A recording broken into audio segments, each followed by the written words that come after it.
Hello everyone, I welcome you to Aaklan YouTube channel. आज हम continue करेंगे केमिस्ट्री की टेस्ट सीरीज़ जो कि रेलवे ग्रुप डी एग्जामिनेशन के लिए बहुत इंपॉर्टेंट होगी। आप हमारा आकलन ऐप डाउनलोड कर सकते हैं जहां पे आपको वेरियस कॉम्पिटिटिव एग्जाम्स के टेस्ट सीरीज़ मिलते हैं। आप टेलीग्राम ग्रुप को ज्वाइन कर सकते हैं जिसका लिंक हमने डिस्क्रिप्शन बॉक्स में मेंशन किया है। वहाँ पे आपको इसकी PDF मिल जाएगी और उसे आप डाउनलोड कर सकते हैं। अगर आपने अभी तक हमारा चैनल सब्सक्राइब नहीं करा है तो चैनल को सब्सक्राइब करें, वीडियोस को लाइक करें और मैक्सिमम लोगों तक इन्हें ज़रूर शेयर करें। सबसे पहला क्वेश्चन है, निम्नलिखित में से कौन H2O में घुलने पर हिसिंग ध्वनि देता है? तो आपको बताना है कि निम्नलिखित में से ऐसा कौन सा एलिमेंट है जो कि H2O में के साथ घुलने पर एक हिसिंग ध्वनि देगा। तो हम इसकी एक रिएक्शन देखेंगे, ठीक है। क्विक लाइम, जिसको हम CaO बोलते हैं, कैल्शियम हाइड्रोक्साइड, जब ये H2O के साथ घुलता है, पानी में घुलता है, तो हमें क्या प्रोडक्ट देता है? CaOH whole twice. यहाँ पे ये Ca होगा, ऑलराइट, ठीक है। कैल्शियम हाइड्रोक्साइड हमें देता है और इस जो ये पूरी अभिक्रिया है उसमें कैसी ध्वनि उत्पन्न होती है? हिसिंग ध्वनि उत्पन्न होती है। तो आपको ये याद रखना है, ठीक है। नेक्स्ट क्वेश्चन हमारा है, रबर के वाणिज्यिक वल्कनाइजेशन में शामिल है। तो आपको बताना है कि जब रबर का वाणिज्यिक वल्कनाइजेशन होता है तो उसमें कौन सा एलिमेंट प्रेजेंट होता है? ऑप्शंस हमारे पास है सल्फर, कार्बन, फॉस्फोरस या फिर सेलेनियम।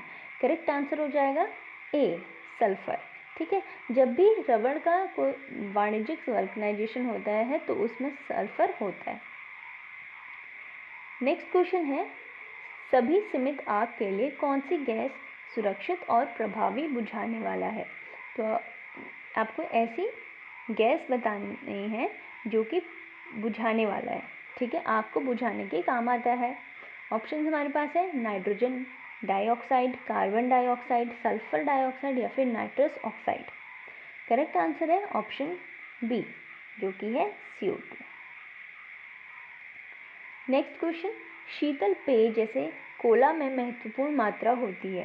तो जो शीतल पेय होता है कोला, उसमें किसकी महत्वपूर्ण मात्रा होती है, ये आपको बताना है। ऑप्शन हमारे पास है कैफीन, निकोटीन, टेनिन या फिर रेनिन। कैफीन, करेक्ट आंसर हो जाएगा कैफीन। तो शीतल पेय कोला में कैफीन होता है। नेक्स्ट क्वेश्चन क्या है, एक तरल बूंद के सिकुड़ने और न्यूनतम क्षेत्र पर कब्जा करने की प्रवृत्ति का क्या कारण है? जब भी कोई तरल बूंद है वो न्यूनतम क्षेत्र पर कब्जा करती है और वहाँ पे वो सिकुड़ जाती है, तो किस कारण होती है आपको बताना है। ऑप्शंस हमें दिए हैं सतह तनाव, चिपचिपापन, घनत्व या फिर वाष्प दबाव। करेक्ट आंसर है सतह तनाव। तो ये किसके वजह से होगा? सतह तनाव के वजह से होगा।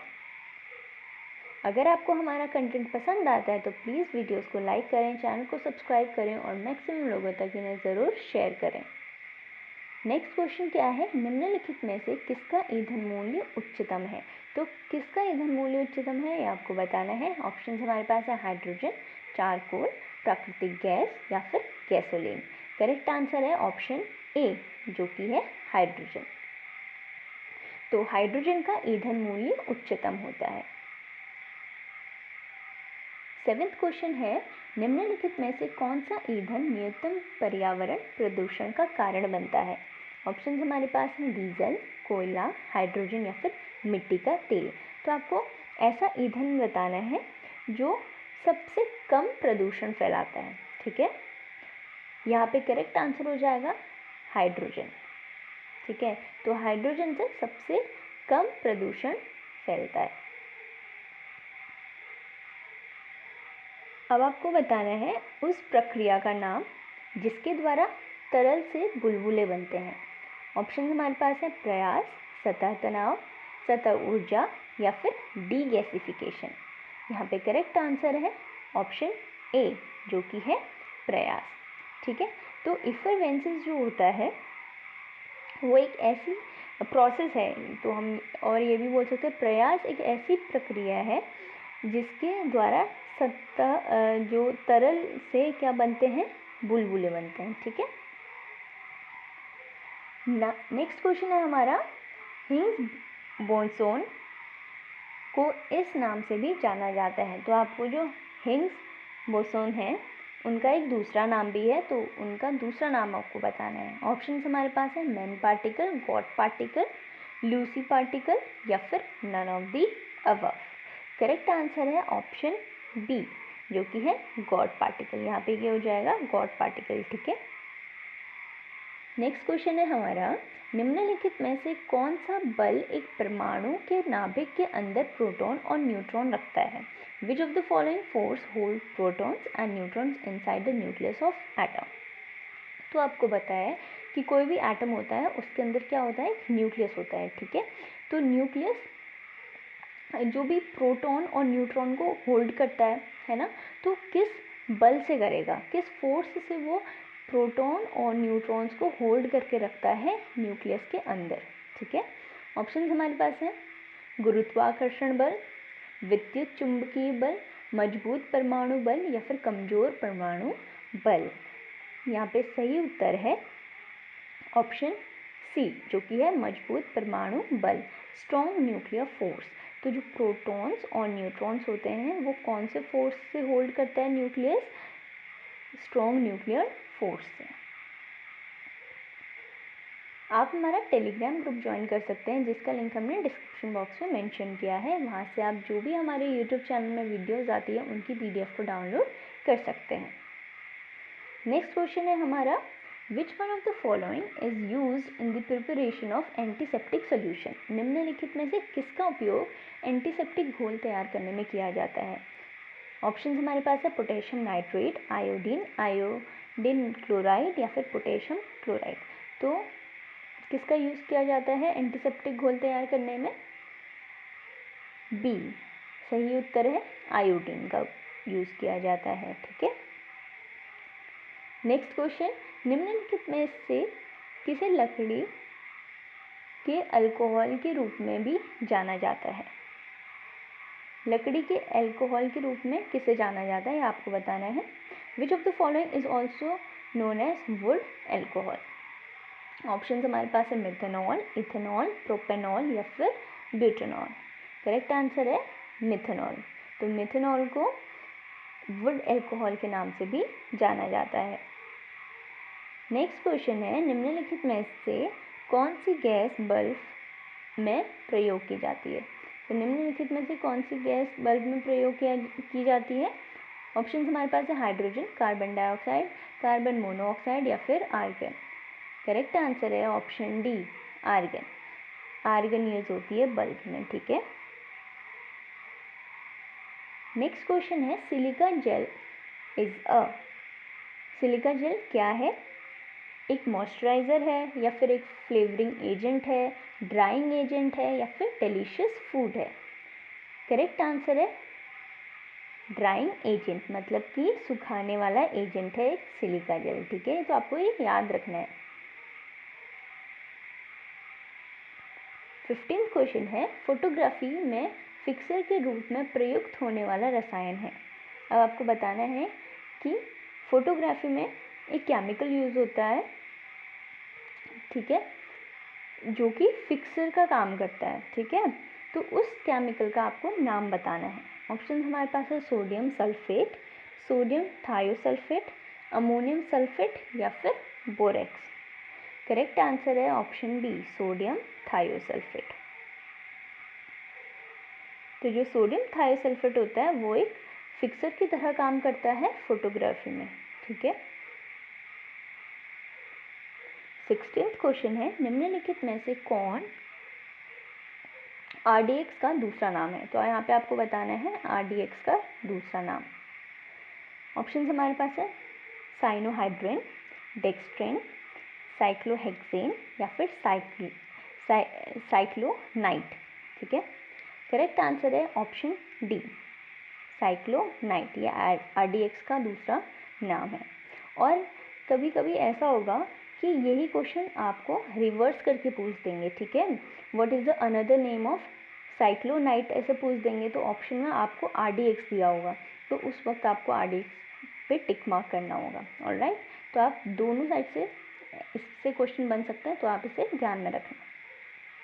नेक्स्ट क्वेश्चन क्या है, which one of the following is used as an antifreeze for the automobile engine. निम्नलिखित में से किसका उपयोग ऑटोमोबाइल इंजनों के लिए एंटी फ्रीज के रूप में किया जाता है। तो ऑटोमोबाइल इंजन्स होते हैं, उसमें एंटी फ्रीज के लिए क्या इस्तेमाल किया जाता है, क्या उपयोग किया जाता है, आपको बताना है। ऑप्शन हमारे पास है प्रोपाइल अल्कोहल, इथेनॉल, मिथेनॉल या फिर इथाइलिन ग्लाइकॉल। यहाँ पे करेक्ट आंसर है इथाइलिन ग्लाइकॉल। तो इथाइलिन ग्लाइकॉल का यूज़ किया जाता है एंटी फ्रीज के फॉर्म में, ठीक है। 18th क्वेश्चन है, CaOCl2 का सामान्य नाम क्या है। What is the common name of CaOCl2। Option हमारे पास हैं baking powder, baking soda, bleaching powder या फिर वॉशिंग सोडा। करेक्ट आंसर है ऑप्शन सी, जो कि है ब्लीचिंग पाउडर। और भी इस चैप्टर में बहुत अलग अलग नेम्स हैं जिनके कॉमन नेम्स बहुत फ्रिक्वेंटली पूछे जाते हैं, ठीक है। तो आप उनको भी देख लीजिएगा, जैसे CaOH होल ट्वाइस, ये सब। जैसे फर्स्ट क्वेश्चन में हमने CaO को देखा था, इसको हमने वहाँ पे पढ़ा था, इसको हम क्या बोलते हैं, क्विक लाइम, है ना। तो इस तरह से आपको याद रखना है। नेक्स्ट क्वेश्चन क्या है, आधुनिक आवर्त सारणी में सोने के निम्नलिखित में से किस समूह में रखा गया है। In which of the following groups is gold place in the modern periodic table. तो जो मॉडर्न पीरियोडिक टेबल है उसमें गोल्ड को कौन सी प्लेस में रखा गया है। ऑप्शन आर 10, 12, 11 या फिर 9। Correct answer is option C, that is 11। तो जो गोल्ड है उसको कौन से ग्रुप में रखा गया है, 11th ग्रुप में। नेक्स्ट क्वेश्चन है, हम नाभिक के चारों ओर अंतरिक्ष के क्षेत्र को क्या कहते हैं जहां इलेक्ट्रॉन मिलने की संभावना अधिकतम होती है। ऑप्शंस हैं खोल, उपखोल, कक्षीय या फिर इलेक्ट्रॉन बादल। करेक्ट आंसर है कक्षीय। तो उसको क्या बोलेंगे, कक्षीय बोलेंगे, ठीक है। उस रीजन को क्या बोलते हैं जहाँ पे what do we call the region of space around the nucleus where the probability of finding an electron is maximum। ऐसा रीजन जहाँ पे इलेक्ट्रॉन हमें मैक्सिमम मिलेगा, है ना, तो उसको बोलेंगे ऑर्बिटल। नेक्स्ट क्वेश्चन है, पीवीसी किसका बहुलक है। ऑप्शन हमारे पास है प्रोपेन, विनाइल क्लोराइड, स्टाइरीन या फिर कार्बोनेट्स। करेक्ट आंसर है ऑप्शन बी, जो है विनाइल क्लोराइड। तो पीवीसी किसका पॉलीमर है, विनाइल क्लोराइड का।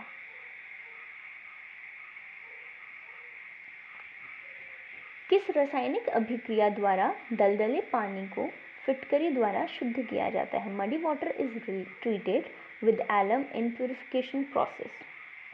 ऑप्शन हमारे पास है स्कंदन, अवशोषण, इमल्सिफिकेशन या फिर अधिशोषण। करेक्ट आंसर है ऑप्शन ए, स्कंदन, कोएगुलेशन, ठीक है। तो मडी वाटर को ट्रीट किया जाता है एलम के साथ, ठीक है, और कौन सी उसमें क्या है, कोएगुलेशन में, ठीक है। ये एक प्रोसेस है, ठीक है। किस रासायनिक अभिक्रिया द्वारा दलदले पानी को फिटकरी द्वारा शुद्ध किया जाता है। तो ये एक रासायनिक अभिक्रिया है जहाँ पे जो भी दलदला पानी होता है, मडी वाटर होता है, उसको प्यूरिफाई किया जाता है एलम का यूज़ करके, फिटकरी का यूज़ करके। नेक्स्ट क्वेश्चन है, समुद्र के पानी को किस प्रक्रिया द्वारा शुद्ध किया जाता है। Sea water can be purified by the process of. Option हमारे पास हैं आवर्सन, वाष्पीकरण, निस्पंदन, प्रभावी आसवन। करेक्ट आंसर है ऑप्शन ए, जो कि है डिस्टिलेशन, ठीक है। तो जो सी वाटर होता है उसको किस प्रोसेस से हम प्यूरिफाई करते हैं, डिस्टिलेशन, आवर्सन के द्वारा। नेक्स्ट क्वेश्चन है, जल में अधिक मात्रा में फ्लोरीन पाए जाने पर क्या समस्या होती है। अगर हमें जल में अधिक फ्लोरीन मिलेगा तो वो क्या कॉज कर सकता है। ठीक है, हम कौन सी प्रॉब्लम आ सकती है। ऑप्शंस हैं fluorosis, dental cavity, tooth decay या फिर रेस्पिरेटरी डिजीज़। ऑप्शन यहाँ पे करेक्ट है option A, that is fluorosis. ठीक है, लास्ट क्वेश्चन है टेस्ट सीरीज का, कौन सी गैस लाइम वाटर को दूधिया करती है। The gas which turns lime water milky. तो लाइम वाटर को मिल्की कौन सी गैस करती है। ऑप्शन हमारे पास हैं carbon dioxide, carbon monoxide, ammonia या फिर नाइट्रोजन डाइऑक्साइड। करेक्ट आंसर है ऑप्शन ए, कार्बन डाइऑक्साइड। तो ये ऐसी गैस है जो कि लाइम वाटर को क्या करती है, दूधिया करती है। ठीक है, ये हमारा लास्ट क्वेश्चन था। और भी अगर आपको टेस्ट सीरीज़ अटेम्प्ट करने हैं तो आप हमारे आकलन ऐप में जाके प्लेलिस्ट में आपको रेलवे ग्रुप डी से रिलेटेड बहुत सारी टेस्ट सीरीज़ मिल जाएंगी जो कि आपकी एग्जामिनेशन के लिए बहुत इंपॉर्टेंट है। ओके, तो आप ज़रूर उन्हें भी अटेम्प्ट करें। With this we will end that test series. अगर आपको हमारा कंटेंट पसंद आता है तो आप प्लीज़ वीडियोज़ को लाइक करें, चैनल को सब्सक्राइब करें और बेल आइकन को ज़रूर प्रेस करें ताकि आगे आने वाली इंपॉर्टेंट नोटिफिकेशन आपसे मिस ना हो। आप आकलन ऐप को डाउनलोड करें गूगल प्ले से, जहाँ पे आपको वेरियस कॉम्पिटिटिव एग्जाम्स के टेस्ट सीरीज मिलते हैं और वो आपका डेफिनेटली फाइनल एग्जामिनेशन में आपके मार्क्स को इंक्रीज़ करेंगे। Okay, so thank you and have a good day.